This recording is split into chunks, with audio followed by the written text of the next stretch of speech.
Good morning, good afternoon, good evening, depending on where you are in the world. Welcome to Adobe Live. Welcome to the Creative Kickoff, a new series we've started this year here on the Adobe Live channel. And Wednesdays are Photoshop days. So I kicked it off a couple weeks back with some Photoshop tips and tricks. I ran out of time because 30 minutes goes by a lot quicker than 60 minutes. And I also made a fatal error. I saved, or I ran out of time with the Photoshop on iPad stuff, and then I had a glitch, and it didn't end well. So I'm going to fix all that today. We're going to start off with Photoshop on the iPad so that I don't run out of time this time. So welcome. If you that way, I just keep doing regular Photoshop tips until I do run out of time. So it's going to be the best of both worlds in that case. Let me get the chat going here. Good. All right, so I see folks from all over the world. I see people on YouTube, Twitter, or X, LinkedIn, in San Antonio, Denmark. I see people, of course, on Behance. So if you're watching this on Facebook, YouTube, LinkedIn, Twitch, wherever you're watching this from, that's cool. You can hang out there. You can also check it out on Adobe Live at b.net/Adobe Live, and that is where the moderators are, and that's where the main chat is going to take place. But I'm going to try and dive into both chats as much as I can and answer your questions wherever I can. All right, so how does this work? I get like 22 more minutes left with you. And these are literally random Photoshop tips and tricks to help you kick off your day, afternoon, maybe your evening of creativity. That's what these creative kickoffs are. So Monday, Tuesday, Wednesday, we have design, we have video, we have Photoshop, and that way you get kind of 30 minutes of a Adobe evangelist or community advocate, as we're toying around with that title as well, kicking your day off with some creative, cool stuff. All right, so without further ado, let me go ahead and dive into the iPad. So we're going to do the iPad. Going to start off there, and this is Photoshop on the iPad. So a lot of people asked last time, oh, and by the way, even though it didn't work out last time, I ran out of time, I did record a separate video on my YouTube channel of the demo I was going to do anyway. So I did record that immediately after the stream. So if you want to see that demo, you can go back and watch it. This is going to be a different demo. So you get two demos for the price of one. So Photoshop on the iPad, kind of the same techniques, some of the same new features, but different examples. So what's new in Photoshop on the iPad? Well, we brought the generative AI Firefly capabilities into Photoshop on the iPad. So for example, I have this photo of kids. I'm just going to pinch and zoom it down a little bit. And they're playing in the kitchen, they're baking, and flowers flying everywhere, and it's tightly cropped. It's just badly cropped. I need a bigger version of this, but I don't have the original to uncrop. So what I'm going to do is I'm going to grab my Apple Pencil that was charging here. So I'm going to take my Apple Pencil, and I'm going to go ahead and grab you can do it with your finger, but I'm more precise with the pencil, especially when I'm not holding it right in my hand and doing it. I'm going to go ahead and just expand this crop out. Let's zoom down a bit. Let's expand it out that way. Maybe not that much.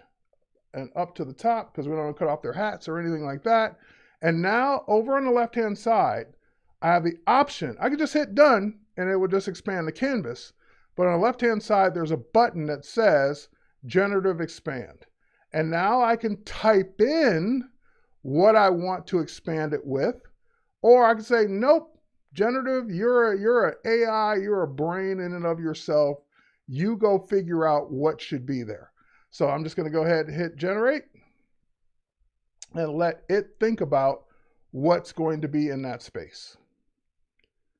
And we'll give it a few seconds to do that. And I'm going to be just as surprised as you are, because you never get the same result twice. And cool, I get a kitchen, I get the rest. Now, just like on Photoshop on desktop, in the properties panel on iPad, you get your three results. So that's also new. Before you could open up your generative AI creations in Photoshop on iPad, but you couldn't see the alternate results. Now you can, and now you can pick them and choose them, and you can run it again, and you can try which one you like the best. So that is working fine. That was Generative Expand and Photoshop on the iPad, available now. Just go download the iPad version if you have an iPad. And a lot of people are like, oh my God, what iPad will it work on? So forth and so on. I don't know off the top of my head. Best thing you can do, if the moderator doesn't put it in the chat, is simply Google Photoshop on iPad system requirements, and it'll tell you specifically which iPads everything will work on. So Photoshop might work, but generative AI might not work if your iPad's old or not powerful enough. I'm using an iPad Pro, current generation, so it works fine on this particular device. But if you're questioning which devices things work on, always remember we publish that stuff out in the system requirements for whatever your device is. So if you're trying to use Lightroom on your iPhone and you can't do certain things, or your Android phone, go check out the system requirements for that. All right, so with that, I'm gonna now go into, let's go for broke here. I'm gonna go to my selection tool. I'm gonna grab my lasso. I'm just gonna come down here and just lasso an area. And when I lasso that area, notice I get the same kind of contextual taskbar at the bottom that's giving me the option to choose generative fill. So when I do generative fill here, I'm just gonna type in cake. So I'm just typing it on my iPad keyboard, typing in the word that I want it to generate. I could do birthday cake, I could be more elaborate, I could do chocolate cake, whatever. I'm just randomly one word prompt. I usually keep my prompts short unless I have to go further. And in this case, I may have to go further. That's definitely not the kind of cake I'm looking for. So let's make a better prompt. Let's go, let's see here, birthday cake. How about a birthday cake? Cake with candles.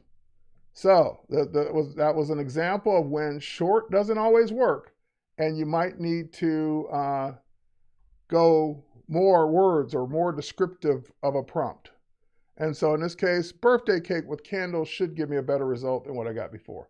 So I got the one there, I got that one, and a lot of times if you're not getting the result you wanted, it could be that your selection wasn't big enough.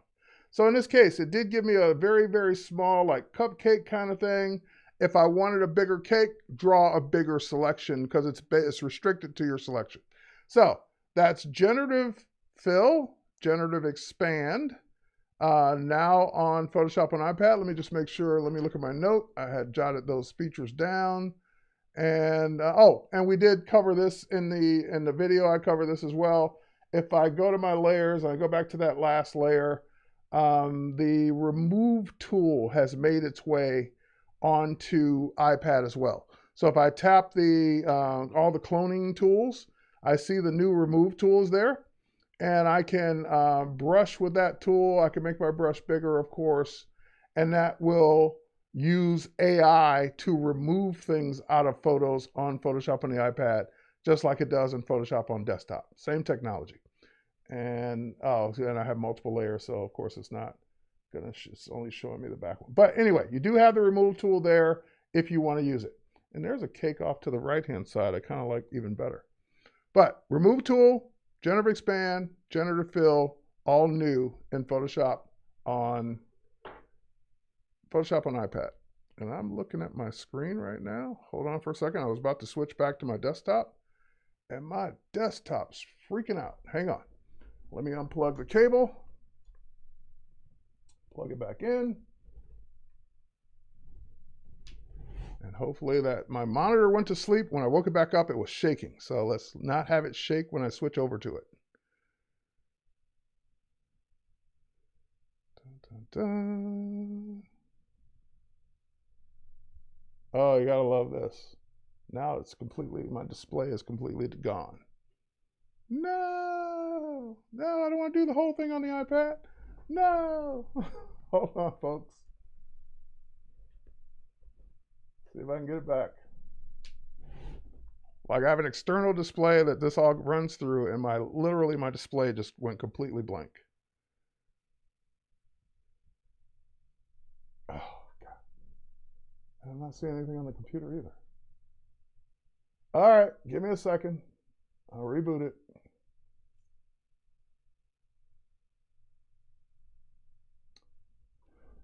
So feel free to ask any questions in the chat. This is an unplanned break.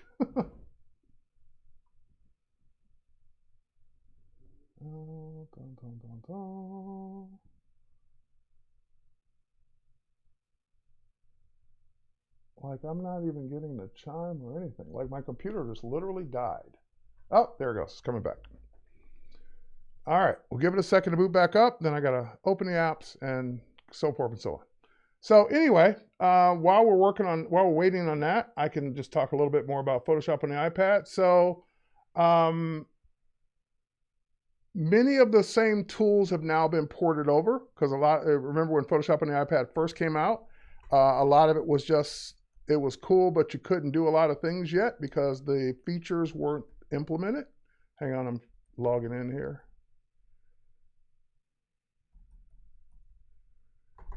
And password typed in. Okay, so the team has slowly but surely been adding more of those tools back into or into Photoshop on iPad, so you can do a lot of the same things you do on desktop on the go. One of the other things that I want to point out is that in order for me to get this image onto the iPad, all I did was open it up in Photoshop on desktop and save it as a cloud document. So once I save it as a cloud document, if I go to my home screen now, all my cloud documents are there, so I can see them immediately on Photoshop on the iPad. As a matter of fact, even on this screen, when I saved it from the desktop, it just popped up on the screen, like I didn't have to do anything else. All right. Oh, and it looks like it's even recovering at least one of my documents. This is cool. All right, we're back up on my computer.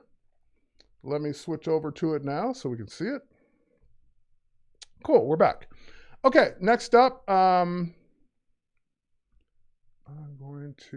still may need to quit it and relaunch it because my libraries aren't there, but let's see if I can get to that stuff. Yeah. Hold on, folks. I just want to make sure I can get to all my other documents. Oh, they're there. Okay, the library's popped up. Okay, so now let's get into the desktop tips. And it just ate up a bunch of my time with this reboot, but we're going to march on. So one of my first desktop tips is the fact that you can colorize menu options. So last time I did this a couple weeks back, we talked about creating custom tool panels, but you can customize more than just your tool panels. I like to also customize my menus. And what we mean by that is you can do a few things. Number one, you can go in and simply change the color of things so that it jumps out at you. If you're always looking for something in your Photoshop menu and you can never remember which menu it's under, or you can never find it quickly, you can always go in and simply change the color of it so it stands out. So it's like, okay, whenever I'm looking for example, under the edit menu, whenever I'm looking for sky replacement, I can never find it, but I made it blue so it stands out so I can always see it at a glance. So if you come down to edit and you come down to menus, you'll have to create your own set. So you can't modify the default set, but you can create your own set. And then once you create your own set, or just start modifying it, will create your own set for you. You can then go in and specify what color you want something to be. So if I want a content-aware scale to be violet, for example, now when I click OK, under that menu, content-aware scale will be in violet. And there it is. Content-aware scale is now in violet. So it's just a way for you to not only customize your colors, but if you also want to say, hey, I don't use all these options under a particular menu. If you go to your menus, you can also hide things you don't use. So we used to talk about doing pranks on people that leave their computer open when they go to lunch or whatever, come in and hide things like undo or don't do that. Anyway, but you can hide things on your own menus so that, that things that you just never use, you can say, okay, I never use, for example, define custom shape. So if I turn that off, it's literally not going to be in the menu anymore. It'll still be a function. If it has a command key, it'll still be a key, but it won't be showing in the menu until you turn it back on. So you can minimize your menus And you can even make a set that says minimized, and that way it's only the Photoshop things that you use. All right, next up, yes, that is mean. That's why we don't talk about that prank. Next up, let's go to next tip, which is I'm going to do two things at once. The main tip is going to be that you can use the camera raw filter to do a lot of things easier in Photoshop than you would if you were trying to do them manually with all the old features. But before we do that, the first tip is if you want it to be non-destructive, convert it to smart filters. So what this means is that you see that I'm on the background in my layers panel. When I say convert for smart filters, what that will do is it will, hang on, let me move this window out of the way. It will convert that into a smart filter layer, and that way it will be whatever I do to that layer now from a filter perspective or any perspective from that matter, it's a smart object, will not physically harm the pixels or change the pixels of that layer. So now I can go crazy with any of the filters and always come back and say, nope, I don't want to do that filter anymore, or I want to change what I did and undo it. So for example, now if I go and say this picture is just drab and blown out, it doesn't look good.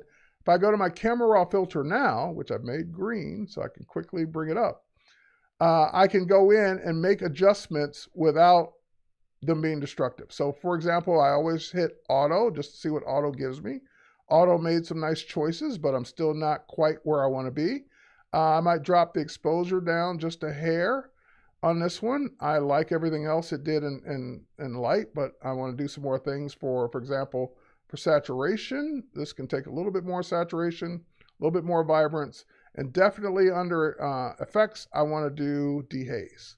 So I'm applying all of these things without having to go to levels and curves and manual adjustments that we've done over the decades. This is just a quick slider-based interface that's in Camera Raw, in Lightroom Classic, that's very easy and very intuitive because you can't go wrong with a slider.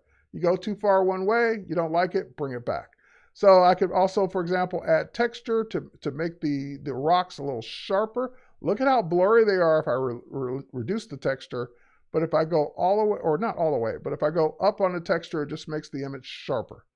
Now, you can also go in and do masking. So if you wanted to mask a particular area, or you want to paint, or you want to do parts of the image differently, you can. So for example, I might go into, just to show you an example here, I might go into a bigger brush and brush the water.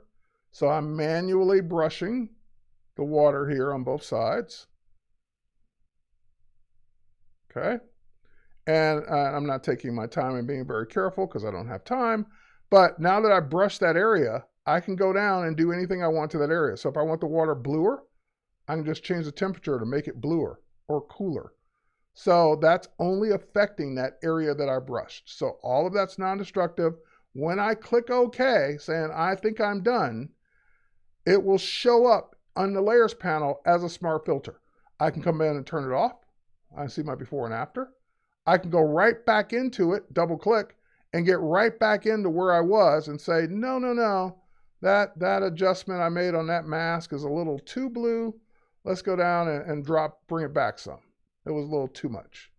So it's a non-destructive way of editing in Photoshop that's easy, much easier than all the traditional ways. Traditional ways are great if you already know them, but this is much easier for people that are new to Photoshop or learning Photoshop for the first time. Now, the only thing I don't like about this image, of course, is the sky. And that brings me to my next tip, is that in masking in masking in the camera raw filter, I did have a select sky option, but you also have that option in Photoshop as well. You have not only select sky, but you also have replace sky. But I just want to select it because I'm going to use generative fill to replace it. So if I go to my select menu, one of the things you can do, you can select color range, focus area, subject, and now sky. It'll just automatically use AI to figure out what the sky of the image is and just make the selection. That's all it did. Just selected it, didn't do anything else to it. Now if I go in and I go to generative fill, I can type in down here at the bottom what I want it to be. I want it to be a beautiful sunset sky. And it will generate a new layer with sky choices for me, and I'll see if I like any of them. If not, I can keep generating and keep going. I have a photo I took in 2006 on nearly the same angle. We might have been there around the same time. I can't remember what year this was, but it was about that time. All right, a little too orange for me. Better. Actually, I kind of like that one the best. And if, again, any of these, if I don't like them, I can regenerate or I can adjust these. So these are layers that can still be adjusted. So this sky layer is just a layer that Generative Fill put in for me. And you could also change your description. So you could say desert sky or sunrise or whatever, or put the sun in the sky. So you can do all of those things to kind of get the image the way you want it. Okay. Next up, let's go to my next tip, which is going to be the object selection tool. And before I had to reboot, I had all of this stuff open. So give me a second to open up some of this stuff again. I had that image open. I had that image open. I had that image open. Just going through so I don't have to look for them in a minute because I'm going to need each one. Let's start with this one. So in the past, you would use tools like the lasso and the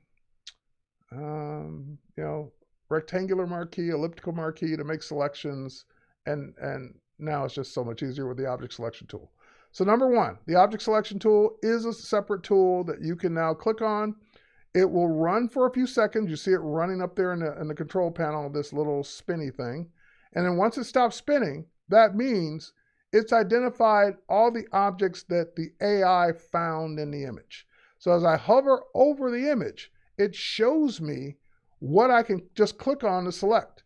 So it's found each one of these objects. If I want the apple here, I just click, and it makes a selection of that apple. If I want the leaf next to it, I can hold down the Shift key and click, and it will select the leaf next to it. And then I can do whatever I want to do to those things, including making adjustments, using the camera raw filter, copying them to their own layer, anything else I want to do. So yeah, the pen tool, exactly. I remember people would fight me when I would show them a new way to use it. Oh, it's not as precise as the pen tool. And maybe you're right, but it also doesn't take nearly as long as using the pen tool either. Okay, so the object selection tool is great, but here's a bonus tip.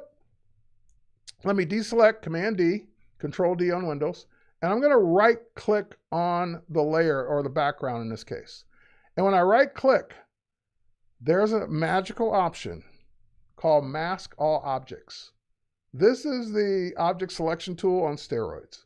If I say Mask All Objects, it already identified what all the objects were in the scene. This is now just going through and making a mask of each one for you.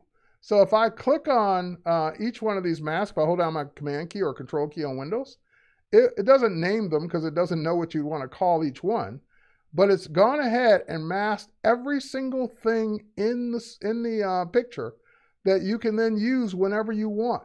It's just taking that work out, and boom, there they are. All right, so I got like a couple minutes left. That's why I said 30 minutes goes by quick. Object selection tool. Let's see. Let's go to the bird image. This one. Another often overlooked feature is you have extract from image, which is actually a separate app called Capture on your phone, but it's built into Photoshop. If you go to your plus sign below your libraries panel, so libraries panel, plus sign at the bottom of the libraries panel, you'll see that you have this option called extract from image. And when you choose that, that's like, I have a photo. Give me all the assets in that photo that I can use in my design or my layout or other photos or things I'm going to do. So for example, when I choose extract from image, that will go out and it will show me I have a choice of making patterns from the existing image. So I can change the pattern to whatever I want. I can even change what style of pattern it is. And it will just generate a pattern in my CC library that I can use as a background or backdrop for anything else I want to do. So, want to make custom patterns out of an image that no one else will have? Open up the image and extract from image. Next, what if you just want the vector shapes of the bird themselves. You can always go in and use the eraser. So if you didn't want the branch, you can erase the branch so it doesn't give you the branch, and it just gives you the parts of the image that you want. So this would create vectors and save it to your libraries as well. Color themes. This is one of my favorite uses for it because I'm doing a design class later today, Design Disasters at 3 p.m. Eastern, 12 p.m. Pacific. Be sure to tune in for that because I talk about color a lot in that class, and people have a hard time picking colors. And I say in that class that nature gets color right. So if you just use the colors in nature or the colors from your image, chances are they're going to go well together because nature gets it right. So just being able to make a custom color panel from this. You can also make custom gradients. And if your image had type, you could extract the type from it as well and get the font. All right, that is literally my time, just that quickly. Hope you enjoyed this creative kickoff. It will be available for replay. Go check out the one I did 2 weeks ago, including the separate iPad video on my channel at terrywhite.tv. Cheers, everyone. We'll catch you on the next one.